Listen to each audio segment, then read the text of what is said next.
The following is a special presentation of Greene Sports Zone. This is the Gary's Paint and Body Shawn Jones Show.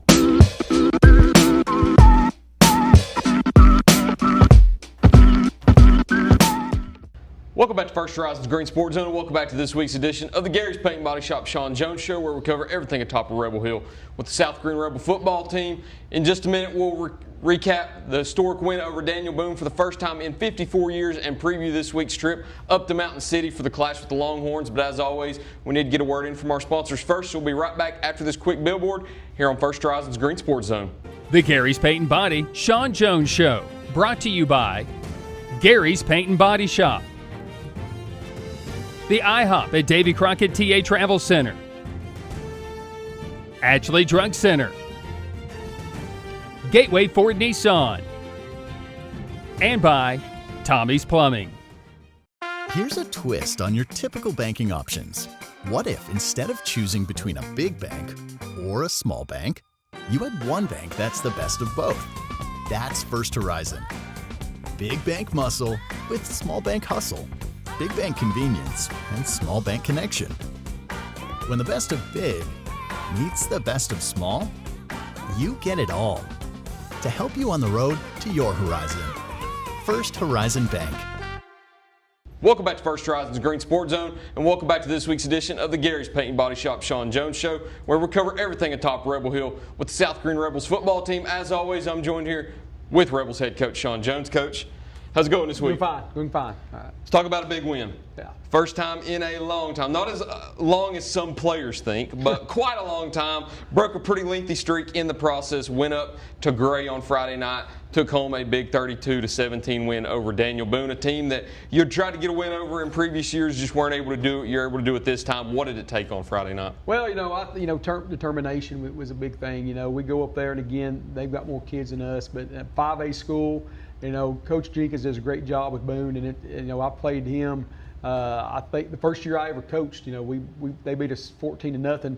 Had Sky Hicks, which was the best running back in East Tennessee for 2 years, and we held him in check to the fourth quarter and got beat 14-0. And we've had, I think Luke and them was seniors, and felt like we had them beat up here and let them slip away. So we've had some battles with Boone. It's always a big battle with them, but we finally got over that hump and got a win against them last Friday night. So it felt good getting a win against a 5A school. And something that I read also in Tate Russell's article is that it was two different games from week 1 to week 2 in the second half. Week 1 with Morristown East, they scored a little bit more in the second half, and you let that one slip away. This time, all they could get up in the second half was a field goal, and your defense effectively shut them down in the second half. So what did it take on the defensive side of the ball in the second half to hold them in check? Well, I feel like my coaching staff is real good at adjustments at halftime over the years. Coach Case went in. We just made a few adjustments, and they had 15 first downs in the first half and none in the second half. Probably the biggest few plays of the game. They block a punt. If you watch it, I don't know how they don't let it roll in the end zone and get on it, but they get on the 3, and we bowl her back right there and got 2 straight plays for negative yards, and they held them to a field goal, and that kept us up 8 with that field goal. So that was big. And then they try an onside the very next play, and honestly, I wasn't going to fuss and go on if they got the ball because I thought they had it, but the referee was standing right there and said they touched it before it got to the line. So we was able to take the ball there and then give them opportunity to get going. I think we ended up scoring on that drive or the next one, and then they threw an interception to end the game there at the end. So it was a big win Friday night against the Boone team. I'm sure people are asking why we keep playing these bigger schools like that, but it just makes us better. That's what it's all about. And then we got another one this week with Johnson County, but it was a big win up our Friday night. It shows you can win those type of games too. Oh yeah. When we get up there, it's you got a battle and everything. That was a hostile crowd. They hadn't won a game in I think in 16 weeks, and I told the boys all week, we didn't want to be the team that they broke their streak on. So we had to keep that going. And again, playing Coach Jenkins and all those years we had and not being able to beat him. So just a big win Friday night against a good 5A school. And, one thing about everybody always talks about Boone hadn't won a game. They're in a tough region. Defending state champions are in their conference. Their conference with Sevier County, and they've got a good shot of winning again this year. And he's got some tough. He talked about the non-conference games he's got besides us that are really tough. So So Boone's got a tough schedule, and everybody might think, oh, they can't play, but they can. It's just just tough sledding a little bit for them right now. And I think they're 3 years removed from going, I think, 12-1.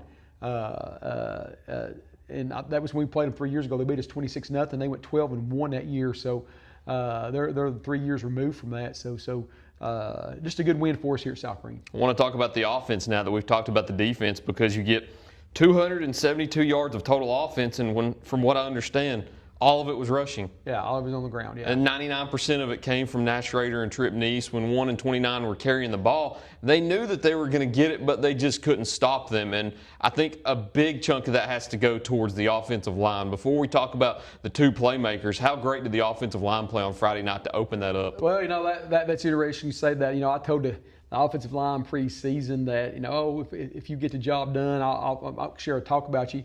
Well, I think Friday night after the game when Tate interviewed me, I was talking about 1 and 29, and the line called me out yesterday at practice about not talking about them. So a big shout out to our offensive line. All those guys up front did a great job Friday night. And we got some young guys up there. We're still trying to break in some new guys. So, game 2 to come out, and like you talked about, and it happened for us. You feel like you make your best improvement from week 1 to week 2, and we did that. Still got to shore up the special teams, and we're working on that this week. Had a couple breakdowns there, but other than that, we played hard for 2 weeks, and we didn't talk about our effort anything bad on the first game. We was all about. Our effort was there. We just had a couple of mistakes here and there that cost us that game, and then Friday night, the effort was there also, again, and then we just was able to put it together in that second half, and we was up 4 at halftime, 18-14, and eventually did not let Boone get the momentum in the second half. And then a phenomenal game by Nash Rader, 17 rushes, 213 rushing yards, and a trio of touchdowns. And then Trip Neese, a good game, 17 rushes also, 57 yards, and a solo touchdown. Both of those carried the rock almost every single time. I have to ask, who got the other 2 yards? That was the touchdown by Charlie. That's Lane. right. He had the other touchdown. So that was that. I think we had another carry by Trent, but he kind of went backwards a little bit, and that was some negative yards there. We would have had more rushing. So, but again, that's what we got to do. Those guys we know, and that's what we talked about in the preseason. As the season goes along, if people want to stop Nash, we feel like 29s can do the job, or vice versa. And then of course we got 10 there and 3 now as a freshman. That we got some skilled people that can do some damage. But so that's what's going to be interesting. That's why you enjoy coaching is playing that chess game with other teams and see what they're going to try to do to stop you and vice versa. So, but those guys did well Friday night. The whole team, a great team effort win Friday night. And then going back to 1 and 29, what can you say about the games that they were able to have to push you to that win? Well, we expect that from every night, and when we come out a game now, and I'm sure people get tired of you talking about those two, but they step up, and so it's nothing unusual. Tripp played well on defense. He had that interception early in the game, and he plays outside linebacker for us. So they have a fumble recovery late also. No, we had another interception by Angel Sanchez. We had that interception by him. So, but just a big night all around by those two, and we expect a lot out of them going forward. And then Charlie's touchdown, going back to it, I had it down here and I failed to look at it whenever I asked about the yardage. It opens up the game for you, and it was on a play that I think was a counter that they bid on, correctly? Yeah, it was, and he walked into the end zone, which I think it was like 5 or 6 yards out there. Or did you say 2? Maybe it's 2 yards. I think it was 10-yard rushing touchdown, yeah. 10-yard rushing touchdown. So a big game of Charlie also. He's big on their defense. He's their inside linebacker, and actually he's leading the team in tackles right now in 2 ball games. So all these guys are important to us. Again, just trying to keep them healthy as we get through this stretch here at the first of the season. And I wanted to talk about 2 of Nash's big plays also. You see that he gains 213 rushing yards, and a lot of that, has to be explosive plays with only 17 rushes. He gets into the end zone from 74 yards out and 64 yards out. What worked well in those plays? What opened up for him, and how did they develop? Well, the thing about Nash, if he just finds a crease, he's got that gear, he can go, and that's kind of what happened. Although we blocked well, sometimes he finds a crease and we go there, and we would have had another big play on a screen. That we came off a block early and we dropped the ball there, but if we catch that ball and we pick up one guy, we may score for about another 60 or 70 yard touchdown, and that would have been big for us. But again, Nash just needs a seam, Tripp just needs a seam, and they got that extra gear and they got to cut back and then go. Tripp's touchdown wasn't as glorified as the others were from 1 yard out, but nonetheless getting in there. I think he actually led you all to the end zone on the play right before that too. You know, and that's what sealed it, was that touchdown. I think there wasn't a lot of time left in the game. Like I say, the very next play they threw an interception. We took a knee the rest to end the game. So that was a big touchdown for us there to put the game away by 2 touchdowns, and we got the 2-point conversion to go up 14. So just an overall good win. And then the last question I'll ask too is, we saw it twice this week where 2 county teams snapped long losing streaks to certain teams, and you were able to do that with Boone, I think, snapping a 12-game losing streak, finally getting another win from them since you had won the first game in the series all the way back to 1971. And I think a lot of people are excited about that, because when you hear that, you think that people frown upon you because you're South Greene, you've lost to this team ever since the first time you'd played back in 1971. Well, you went down there in gray and you showed them what South Greene was. You were able to snap that losing streak. So what did it feel like for you, your coaching staff, and your whole team as a unit to be able to snap such a lengthy losing streak like that? It's big, especially when you got a bigger school like that. They've always been a bigger school, even when we played them all the years before. I think, you know, back when I played, we played Crockett a lot, and then it was just 2A and 3A, so they're always been a bigger school. So that's the biggest thing, is getting these bigger schools. Now, I have talked about, you know, when you start beating these bigger schools, when you go to renew your contract or get teams to play, sometimes they won't play when a smaller school beats you, and that's tough. And but anyway, we're gonna go. You know, when we play those bigger schools, they call us because they know it's gonna be a hard-fought physical game, and that's why they call us. And so, you know, that's a big thing for us. You know, we enjoy, you know, that, and it's positive for us when we get that kind of respect. You start with 6A, you go to 5A, now you're down to 3A, but nonetheless still playing a team that's higher classified than you, making that long trip up to Mountain City to play Johnson County this week. We'll talk about that in just a minute though, but as always, before we talk about the preview, we need to get a word in from our sponsors first, so stick with us right after this break and we'll talk about that Johnson County game here on First Horizon's Green Sports Zone. Here's a twist on your typical banking options. What if, instead of choosing between a big bank or a small bank, you had one bank that's the best of both? That's First Horizon. Big bank muscle with small bank hustle. Big bank convenience and small bank connection. When the best of big meets the best of small, you get it all. To help you on the road to your horizon. First Horizon Bank.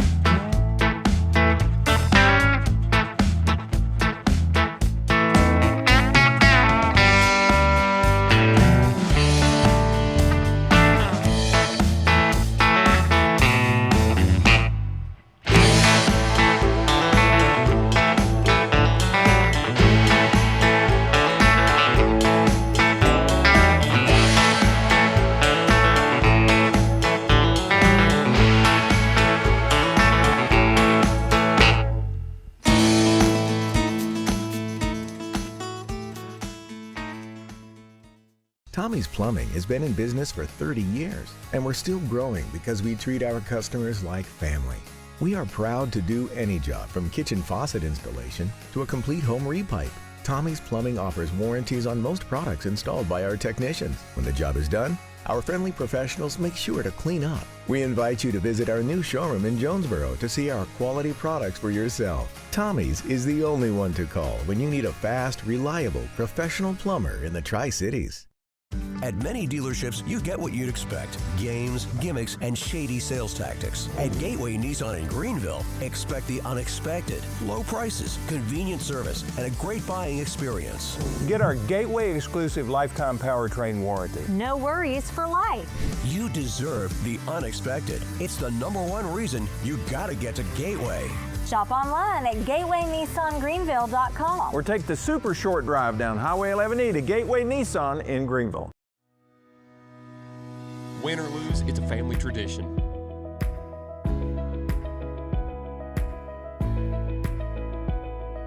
"24-hour hot breakfast, cold drinks, and a table big enough for the whole team, or just your team.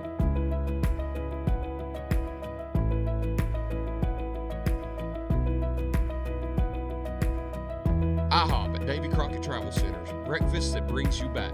Open 24/7 right off I-81, exit 36. Welcome back to First Horizons Green Sports Zone, and welcome back to this week's edition of the Gary's Paint and Body Shop Shawn Jones Show, where we cover everything atop Rebel Hill with the South Greene Rebels football team. As always, I'm joined here with South Greene head coach Shawn Jones. So you get that win under your belt, you snap that losing streak to Boone, you celebrate, now you're back to business preparing for Johnson County this week. You're traveling up to Mountain City on a Friday night to take on the Longhorns for, I think, the first time in 3 years since that competitive game that came down to the wire 3 years ago. So whenever you travel to Mountain City on Friday night, what's it going to take to get a win? We just got to play good, hard-nosed, sound football. They've got, they lost a lot to graduation last year, but they got the running back, which I think may have been player of the year in the conference. He broke his leg in game 10, or maybe it was the playoff game 11. I think maybe he broke his leg. But anyway, he's back. He's a lot to handle that, we're going to have to put a lot of eyes on. We've told the kids this week, if they're going to beat us, make somebody else beat us besides one. Quarterback's pretty good. Number 12, we know what he does. So we know that one's going to be a strong kid to bring down, and feel like we've got to put the eggs in his basket, try to stop him.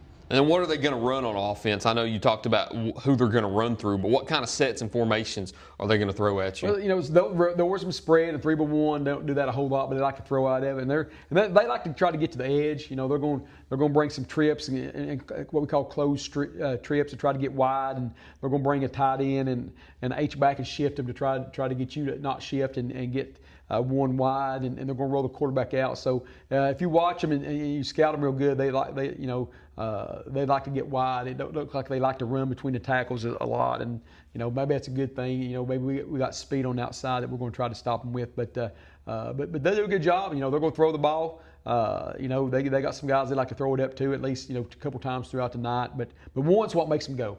They do a lot of their offense around him and try to get him the ball and get him out in space where he can do some stuff.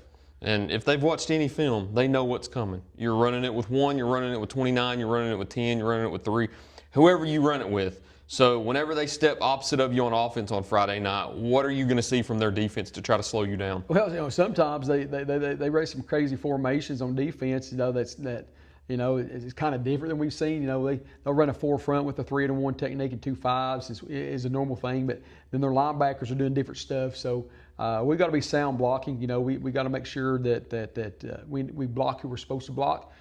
And see what happens. But again, don't look like they make a lot of adjustments to your formations, and we try to take advantage of that. Because on offense, it's a chess match with your defensive guys, and you try to outnumber them on one side of the football and take advantage, and that's what we try to do. So it's going to, they fly to the football. They're not real big in some spots that we've seen before, but they're going to fly to the football and try to make life hard on us. What did you learn from that game 3 years ago, too, where you had to gut one out? I know Johnson County is always a game that I like to ask about preparation because you have a long bus ride. You have to leave earlier. It's one of those bus rides where you don't want things to go wrong. I think the softball girls actually joked about it and said that every time that they go to Johnson County, something goes wrong. It just seems like it's that one school that every time South Greene travels to, something goes haywire. What have you learned about your trips to Johnson County before and how to prepare for that? Well, that part, I do tennis too, and we go up there all the time. To me, that part's not the bad thing. It's just Johnson County is just hard-nosed kids. They've always have been, and I try to tell the kids, they're kind of like us, hard-nosed, up there in the mountain, and they're only in school up there, and it's just tough sometimes to go up there and play. And so we just got to go be prepared. Like I said, we got lucky last time we was up. I really got lucky, but we hope to have a better go at it this year when we go up there and not have to be lucky. Just go up there and maybe end the ball game and going away is what we'd like to do. Of course, looking to get a win on Friday night too. Whenever you step on the field against them in Mountain City on Friday night, what are your 3 keys of the game that you're going to need to carry out to get that win? Well, we feel like we've got to stop 1 and 12, which is the quarterback and the running back. We got to make sure that we're sound with what they're doing. Got to score when we get the opportunities, because when you go in a road game, you may not get the opportunities you want. And then special teams, we got to win the special team game. Felt like, didn't last 2 weeks. We're 0-2 in a special teams game, so we got to pick it up and win that. If we do that, we'll be successful. Yeah, weird score last week, 32-17. You don't see that one often. No, we couldn't get extra point, and then we finally made a 2-pointer at the end, and that's that's what happened there. You had a weird score week 1, too, 26-22. It's you don't see. Well, that's the fun thing about high school football, though. You can never correctly guess the score. Yeah, that's exactly right. It's kind of tough on what happens. All right, we got to talk about it. Micah Parsons. Oh my gosh. Well, I think it's going to be great. We were totally wrong about that. Well, you know, now that you read everything, it may be the best thing that ever happened to us. You know, it looks like his back's going to be hurt, and hopefully it's hurt all year for him in Green Bay. Hopefully he's got his career, but hopefully it's hurt, and we make a difference. So I don't know. We'll see tomorrow night. We got the big Eagles. My center, Pablo Rosario, he was born in Philadelphia, so he's jawed me all week, and he's a big Eagles fan. So we'll see. You know, may go up there. If we go up there and give them a good game and have an opportunity to win at the end, I'll feel a success. So we'll see. Open up tomorrow night, NFL. It was up and down. Thursday, I know you kind of have to deal with that Micah Parsons trade. Friday, Rebels get a win. Saturday, Vols get a win. That's so right, you had the down point, the low point on Thursday night, but you're able to bring it back up with Friday and Saturday's wins. Oh yeah, that's hope this weekend we start tomorrow night with the Cowboys and we get a win, and then. You know, it's kind of crazy. I graduated from ETSU, but, you know, I'm a big Vols fan. They go down to Neenah on Saturday. Are you going? Yeah, I'll be there. Okay, I'll be there. And so we'll see what happens. So, big weekend. I love this time of year. You know, football starts on Thursday night for me, and I enjoy it all the way through Monday night. So I really enjoy this time of year all the way up until February when it all ends. Let's see if we can get the first Shawn Jones sweep of the year. Cowboy win on Thursday night this time. That's right. Rebel win on Friday and a Vol win on Saturday. Yeah. I'll see you on Friday. Hopefully when I see you, you'll be 1-0 throughout the week, and we can end Friday night 2-0 looking for that Vol win. But I'll take 2 out of 3, Friday and Saturday. There we go. Absolutely. If you'll take 2 out of 3 in any week, as long as the Rebels are one of those two. Yeah, as long as we're 1-0, I'll take 2 out of 3. You can sell out a Cowboy or a Vol win to get a Rebel win. That's right. Exactly right. Looking to get that win and go 2-1 on the season up in Johnson County on Friday night, unless you've got anything else to add. I think that's all I've got. That's it. Wasn't sure if you were hot or cold today with your outfit. Well, you know, it's kind of a little chilly outside. I've got my regular glasses on. These are my teaching glasses, and I just forgot to take them off today and didn't have my sunglasses, so everybody's wondering why I got those on. I just come to practice like that, and so I guess a little more normal dress. Yeah, I was about to say it was a little wet outside. I don't know if they could see it, but no flip-flops today. Yeah, no flip-flops today. I got my shoes on. It's waterproof, so but yeah, not a bad day today. Good to get out there though after how hard it rained earlier. Oh yeah, I mean we were practicing anyway. The boys like during school, like, Coach, we practicing? Yeah, we're practicing. You know, it's kind of crazy. Ben Murphy used to call me all the time when we first started coaching against each other. He's like, "You practicing?" I said, "Yeah, I'm practicing," and he wouldn't. And finally, he told me one day, he said, "By God, if South Greene's going to practice, we're going to practice." So he got to where, you know, he would practice in the rain. Now, of course, we can if it's thunder and lightning, but I tell the guys, it's just hard to miss practice. I mean, even, you know, last year we didn't realize what was going to come of the flood during that week, and it rained all week, and we was out there practicing and wondering, you know, I kept telling the boys that I felt like on Friday it would clear up, and because that's what the weather reports were showing, it's going to come in and clear up Friday, and actually it did. About 11 o'clock that Friday morning, it was raining hard, and it cleared up, and then the devastation happened later that night and everything. So, but yeah, if it's raining and it ain't thunder and lightning, we practicing. All right, we get wet ball drill, and you know, we do some fun stuff when it does rain. But yeah, you got to practice. Can't miss practice here at South Greene. I was a little worried because I hadn't filmed anything for Relentless Rebels this week, and I'm seeing it just start pouring down on the western side of Greene County. I was hoping it would let up because I did not want to take that camera out there in the rain. But luckily, hey, we'll be up there on Friday night for the Johnson County game. So the first game, I think, will be Mike during game, so that'll be interesting. That'll be interesting. I've had some scrimmages and some practices, so make sure you watch the next Relentless Rebels. What is it, 5 on this Going week? Going for 5 now. I hadn't plugged it the last few weeks. Yeah, we're on episode 5 now. Episode 5, and then episode 6 looks like will be our first game. So make sure you tune in. You know, and we appreciate you doing this. I do, and I know talk to a lot of people. I enjoy it, and I think people think I'm crazy, which I am. But hey, I'm just going to be me. I mean, you know what you get with me, and you know, I love coaching. I love these kids, and I love the game of football, and I guess that's why I am the way I am. It's just, you know, I'm out there. You know, it's hard sometimes. What we do as coaches, you know, we're away from our families a lot, and we got a second family here. But you know, I wouldn't be doing anything else. So when you're 30, and you know, people ask when you retire, it's like, you know, I'm still enjoying both right now, teaching and coaching. So I don't know, you know. So I'll see. One of these days it'll be time. But right now I'm still enjoying it, and I hope we can get a few more wins. I had a coach ask me how long I'm doing it with South Greene. I don't know if I've even revealed it, but hey, let's go all 16 episodes and we can get all the way to the playoffs. That'd be great. Let's go all year long. That'd be great. You know, and again, you know, as long as it's going, I think some of my coaches were, you know, kind of worried about it when it first started. You know, I'm sure some of the stuff I say, but you do a good job editing some of the stuff out. You know, which ain't nothing crazy. It's just, you know, sometimes I can be a little animated, but I think it's a great thing, and we do appreciate it. And so continue to watch, and hopefully we can make it all season. Absolutely, enjoy doing it. Enjoy coming out here to Rebel Hill.